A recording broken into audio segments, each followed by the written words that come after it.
Welcome back, Fan-Fueled family! Today we're back into the Out of the Spotlight series with our first Naruto character. For episode 10 of Out of the Spotlight, we're going to take a look at the sole survivor of a wrathful clan, Kimimaro.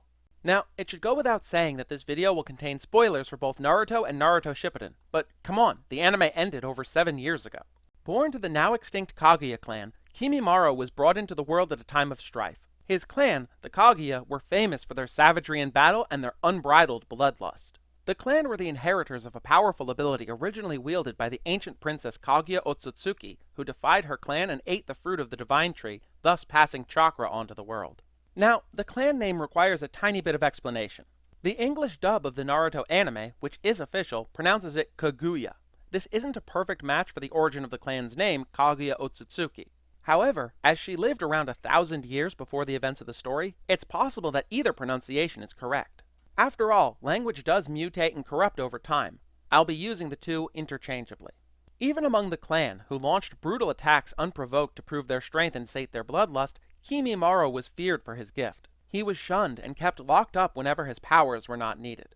The Kaguya clan overestimated their might, and when they attacked Kirigakure, the Hidden Mist village, they were slaughtered, with only Kimimaro surviving. I don't hate the darkness. It was in the darkness that I was raised. With nowhere else to go, Kimimaro wandered. He was alone, a child with no place to call his own, no hope, until he was found by the devious rogue ninja and member of the Sannin, Orochimaru. Orochimaru played on the boy's fears, his desire to find a place in the world where he would be accepted for who he is. Orochimaru took him in and appointed Kimimaro as a future host for him to transfer his soul into to prolong his life. Maybe, just maybe, there is no purpose in life. But if you linger a while longer in this world, you might discover something of value in it. Like how you discovered that flower. Or how I discovered you one fateful night. Come, it's time to go. Kimimaro didn't mind that doomed future. He had found his purpose, being an aid to his master. To that end, Orochimaru branded Kimimaro with the Cursed Seal of Earth, a unique form of Juin Jutsu that greatly amplified the bearer's power, eroded their will, and made them more susceptible to Orochimaru's control. As a test of his newfound power, Kimimaro was pitted against one of Orochimaru's elite squads, the Sound Four, consisting of 4 individuals, Jirobo, Kidomaru, Tayuya, and Sakan and Ukon, each branded with their own version of Orochimaru's curse seals. You obey me, or you die. How about neither one?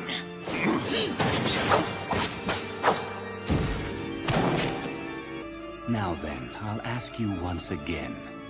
Which do you prefer? We are now the Sound Ninja 5. Kimimaro won effortlessly. So effortlessly, in fact, the fight itself isn't even shown on screen, and he was appointed as the leader of the newly formed Sound 5. Before he could do much as the leader of the group, however, he came down with a horrible illness which destroyed his primary use to Orochimaru as a new body. Kimimaro was devastated, and he was attached to specialized machines and kept bedridden by Orochimaru's subordinate Kabuto, a medical expert. Kabuto tried to find a cure, but with the complete lack of information about the Kaguya clan's medical records and history, there was nothing he could do.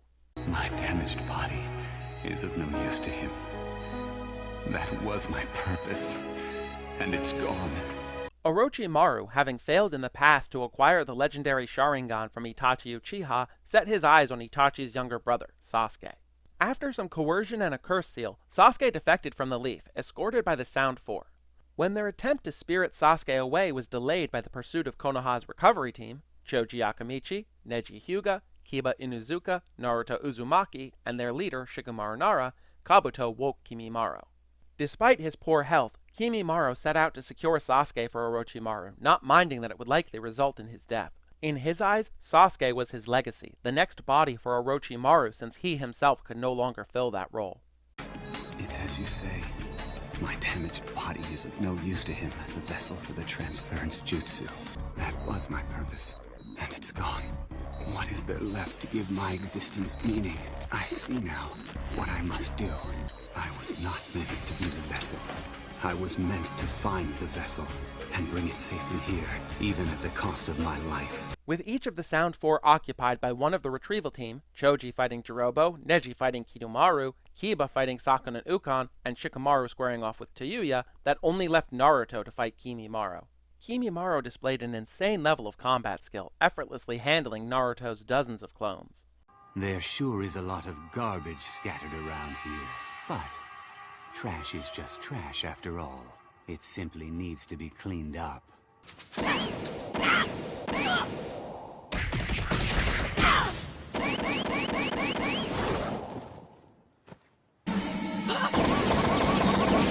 Naruto was clearly outmatched, but before he could land a killing blow on Naruto, a newcomer intervened, not only blocking Kimimaro's strike that would have taken off Naruto's head, but sending Kimimaro flying back. Intrigued by the possibility of a worthy opponent, Kimimaro asked the newcomer's name. Now die!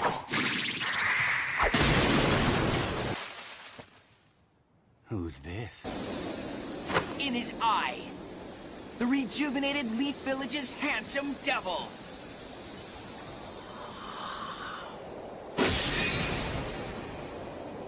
Rock Lee! Rock Lee is, as we all know, a master of taijutsu, the ninja art of pure hand-to-hand combat. Fast, skilled, precise, and incredibly strong, and yet Kimimaro was easily able to keep up with him. While he was able to get a few early hits in, it didn't last long. Not only was Kimimaro fast enough to match Lee, but he seemed to almost be able to predict Lee's movements, dodging out of the way of almost every attack.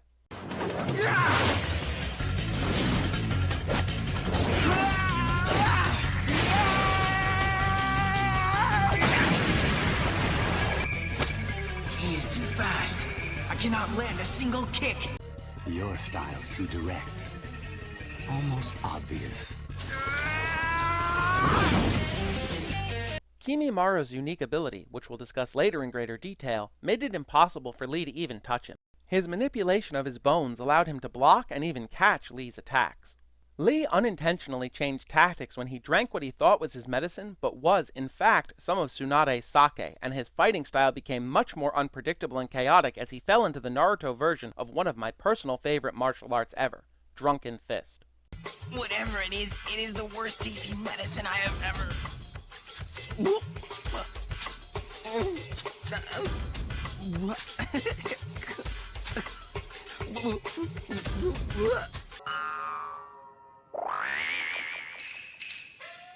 What are you staring at, you stupid jerk? With Drunken Fist's chaotic and often strange movements, Lee became a lot less predictable, even for someone of Kimimaro's natural skill. Now faster, stronger, and less predictable, Lee was finally able to get a few hits in and dodge everything Kimimaro threw at him. Kimimaro, confounded by Lee's odd, erratic movements, could do little more than block the occasional strike here and there. I really can't stress enough how much of a fun fight this is to watch. It's prime Naruto, back when the series was about actual combat and not who had the biggest dojutsu. I obviously can't show it here, but when you're done with the video, go check the fight out. It's episode 124, The Beast Within. I'll also put a link to a clip of one of my favorite parts in the description.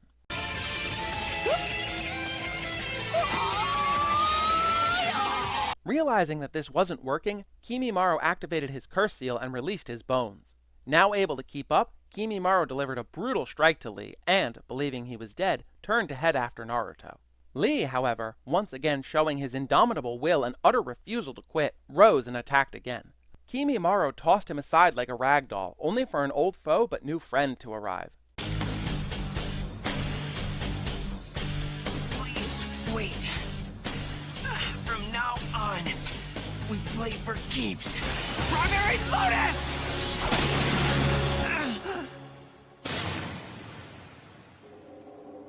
Your speed is impressive. But this is over now.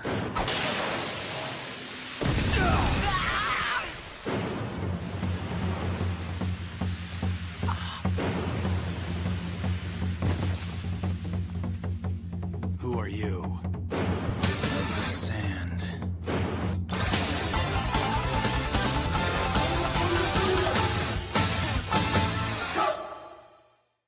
With Gaara present, Kimimaro was faced with a challenge. Kimimaro was primarily a close-range fighter, while Gaara excelled at mid to long range, and with his sand constantly swirling around him, it was impossible to get through. Kimimaro tried shooting his finger bones at Gaara, but the projectiles were intercepted by Gaara's sand. Gaara trapped Kimimaro and used his sand to crush him, but Kimimaro formed a layer of bone just under his skin to protect himself. Fully activating his curse seal, Kimimaro broke free and continued fighting, only for Gaara to bury him with a literal tsunami of sand, then constricted around Kimimaro. The fight seemed over. Sand tsunami!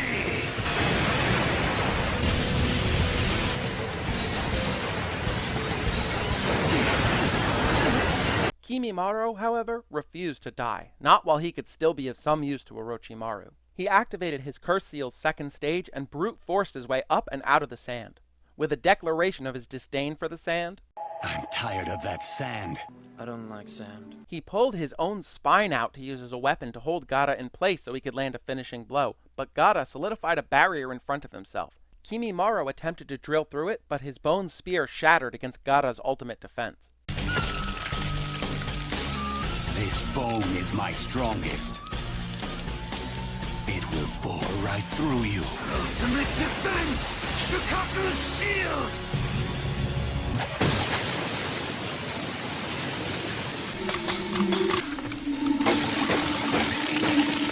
Gaara exploited this moment and buried Kimimaro 200 meters underground, intending to leave him buried and sealed forever.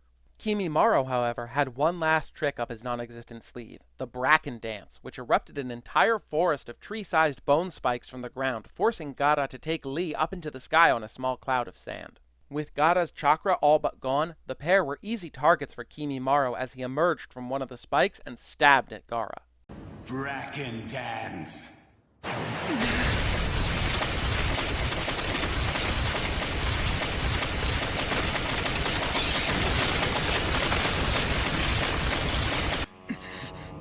He is the one! The only one who ever gave my life meaning! But how could the likes of you ever understand that?!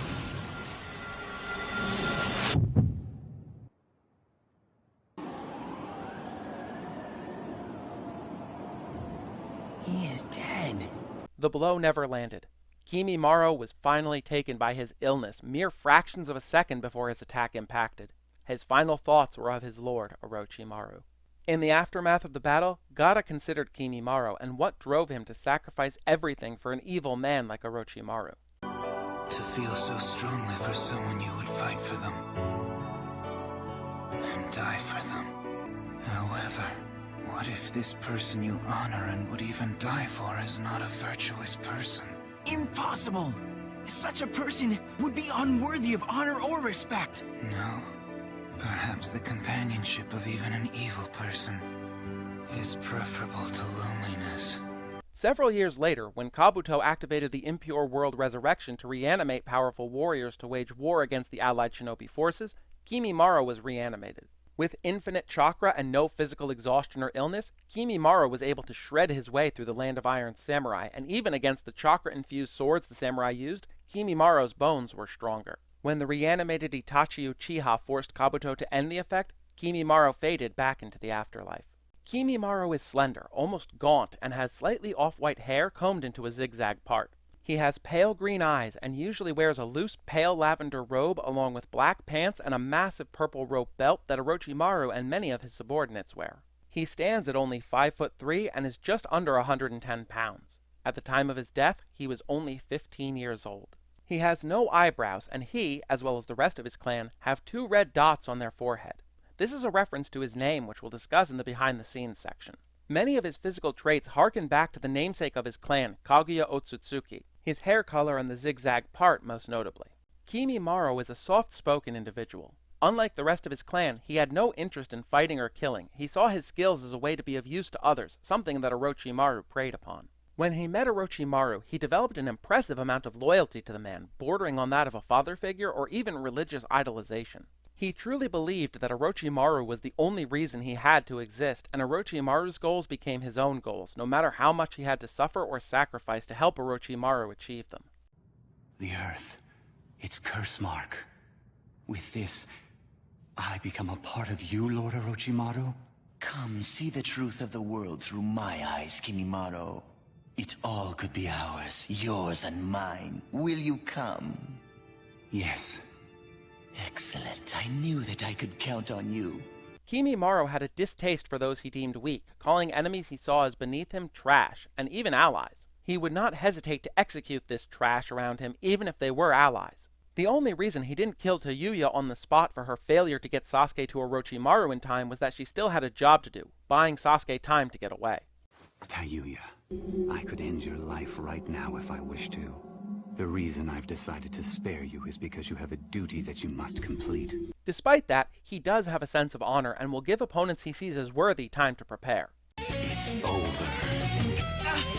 One moment, please!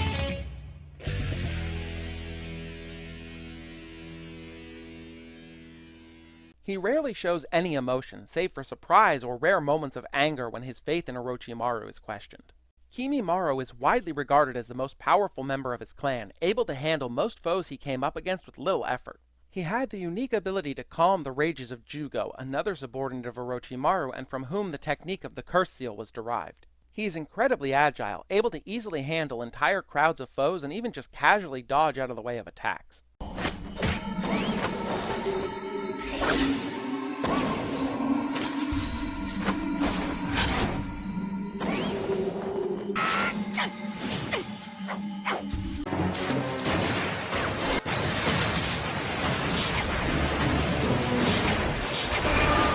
Kimimaro's most notable ability is, of course, his control over his bones.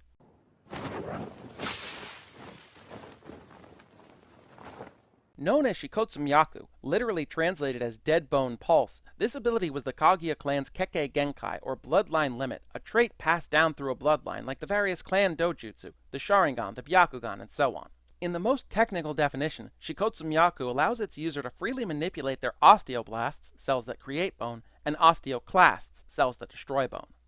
My kekke genkai freely controls my osteoblasts and osteoclasts.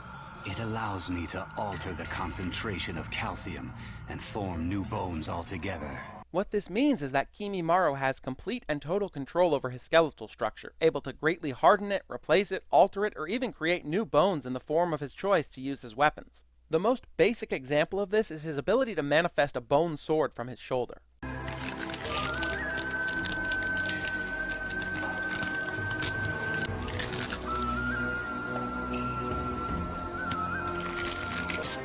Won't be long now.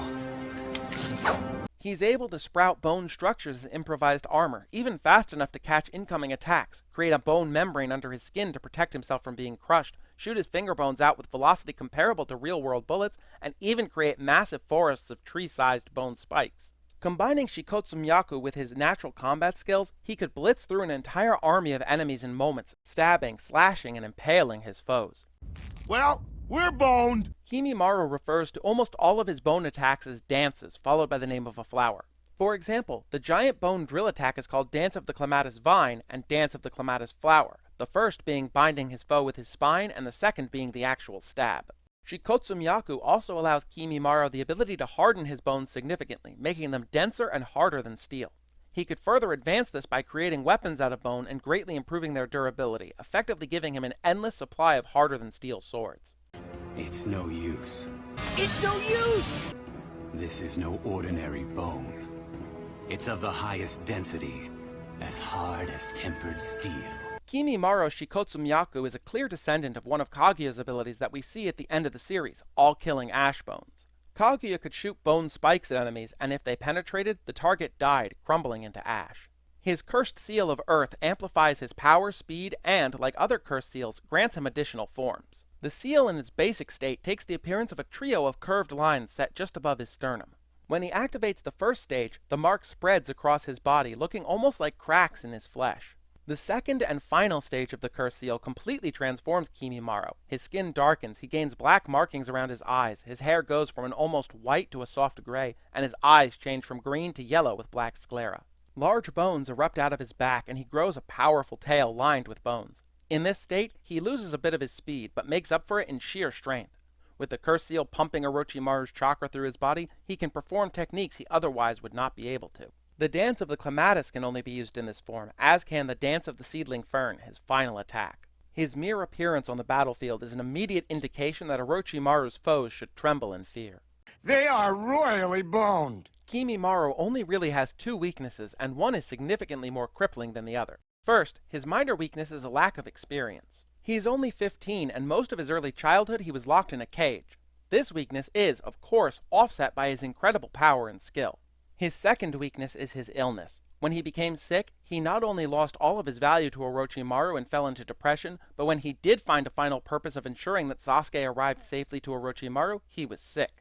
His whole fight against Naruto and against Gaara and Lee, he was terminally ill, operating on a ticking clock. This would be like if you had stage 4 cancer and fought Bruce Lee, and almost won. The lack of data on his clan prevented Kabuto from formulating a cure, and ultimately, this sickness claimed his life. O cruel fate, to be thusly boned. Ask not for whom the bone bones. It bones for thee. I suspect that if Kimimaro had not been ill, he would have effortlessly murdered Lee and Gaara and then immediately set out after Naruto. Naruto only barely survived his fight with Sasuke in the Valley of the End. Throw Kimimaro into the mix and Naruto's dead. Of course, if Kimimaro wasn't sick, he likely wouldn't have even been present on the field at all, as Orochimaru would have immediately used him as a host after the third Hokage sealed his arms with the Shinigami. Then again, Kabuto did say the only reason the mission to destroy the leaf failed was because Kimimaro wasn't present, so if he had been present, Hiruzen might not have even had the chance to seal Orochimaru's arms. Kimimaro doesn't use much in the way of equipment. Why should he, when he can just create bone weapons and armor at a moment's notice? If he needs additional attack power, he uses Dance of the Camellia to pull out a bone sword and shred his enemy. If he needs to fight many foes, he uses Dance of the Willow to stick bone spikes out from all over his body to cut down foes in moments. If he's fighting a foe that's fast and hits hard, Dance of the Larch lets him catch enemy attacks with his bones. With the sheer versatility of his kekke genkai, he can handle pretty much anything or anyone that gets in his way. Are we boned? Yeah, we're boned. The only really consistent bit of equipment is his outfit, which shows his fealty to Orochimaru. Kimimaro doesn't have many people he shares any kind of real relationship with. He formed a bond with Jugo, one of Orochimaru's experimental subjects, as Kimimaro was the only person that could soothe Jugo's uncontrollable rages. His most important relationship is, of course, that with Orochimaru. Kimimaro sees Orochimaru as something between a god and a father figure. He lives for Orochimaru because Orochimaru gave his life purpose. He existed solely for you. His thoughts were steeped in eternal darkness, as yours are. Yet he sanctified you. He deified and worshipped you. Because of this, Kimimaro will do anything for Orochimaru, regardless of the cost to himself. Anytime anyone insults Orochimaru or questions his loyalty to Orochimaru, it raises his ire. To show his respect, he always refers to Orochimaru as Lord Orochimaru. Lord Orochimaru, I am sorry I failed you. Please forgive me, my lord. Kimimaro's name is a fusion of two Japanese words. First, the ancient Japanese title of nobility, Kimi, which literally means lord. This is in contrast to the suffix sama, which is an honorific attached to the end of a name that also means lord but has very different connotations. Sama is usually reserved for heads of households, royalty, or gods, and we see with Kimimaro's perception of Orochimaru as a sort of divine figure, he uses Orochimaru-sama.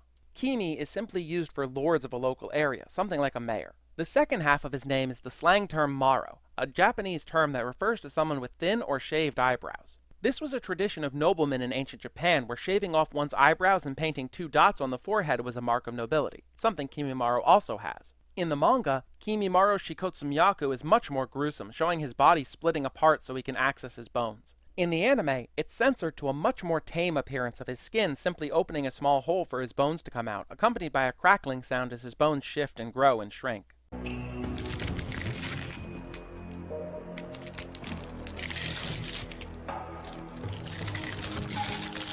This doesn't make any sense. Shikotsumyaku manipulates bone creation and destruction cells. It has nothing to do with skin. His favorite word is selflessness, which I think really fits him well given the nature of his devotion to Orochimaru. He will help Orochimaru pursue his goals and ask nothing in return, even if it leads to his death.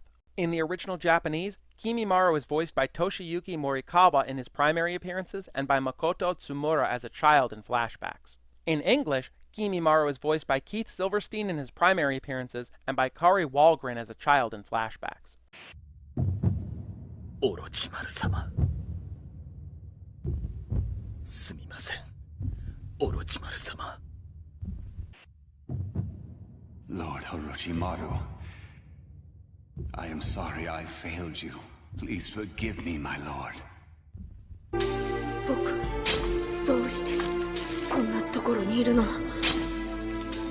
僕は何か悪いことをしたの？ Why? It's not fair. Why am I in a place like this? Why me? I don't get it. What did I do wrong?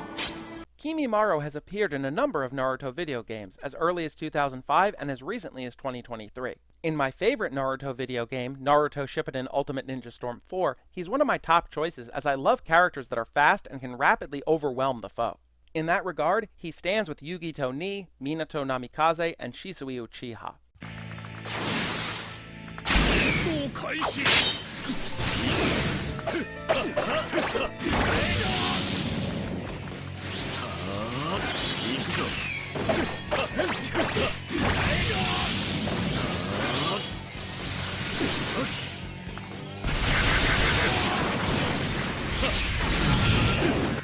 弱き者、かぐやの舞に溺れゆけ。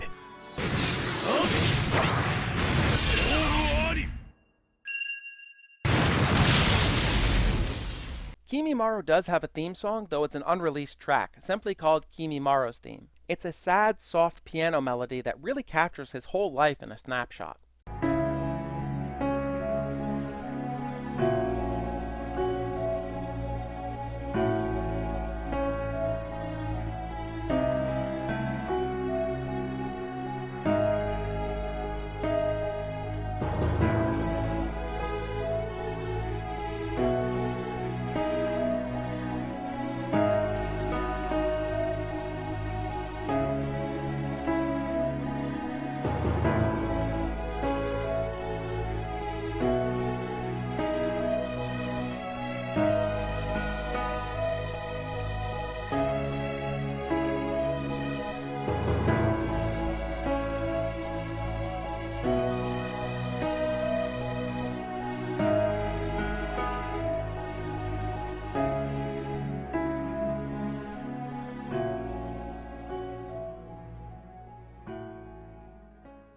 Kimimaro has a tragic story, a child with misunderstood power, abused and then orphaned, found by a manipulative and evil man that twisted his good heart, his purpose taken away, and left with nothing but pain, the knowledge that another would be the one to achieve his role in life. It's like Gaara said, Perhaps the companionship of even an evil person is preferable to loneliness.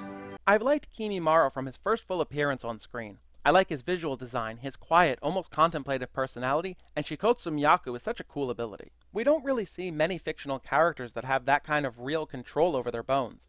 Marrow and Spike from the X-Men can, but not anywhere near the kind of control that Kimimaro has. I was blown away by him keeping up with Lee. Kimimaro's one of those characters that just sort of speaks to me. He's got style, a cool power, and potential only really limited by his illness. Masashi Kishimoto has the same problem that a lot of mangaka have. He's great at creating characters, but often forgets to really develop them, and I think that's Kimimaro's failing. He's really cool in concept, but he doesn't really have much of a character beyond his fanaticism to Orochimaru. But does that really matter? It's not like he's a member of the main cast. He was designed as an obstacle for the heroes, and he accomplished that perfectly. What do you think of Kimimaro? Do you like his Shikotsu Myaku, or do you think it's too macabre? Did I forget anything important? Who do you want to see me cover next on Out of the Spotlight?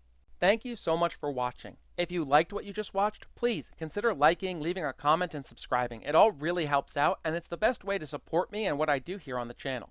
I love making these videos, but I'm just one person. I don't have an editor or fancy software or anything, so any support you can give in the form of likes, comments, and subscribing really, really helps. There's a new video every single Friday. If you want to check out the last Out of the Spotlight episode on the question, click here. Or click here for the full Out of the Spotlight playlist. Or click here for last week's video. Again, thank you so much for watching, and I'll see you in the next one.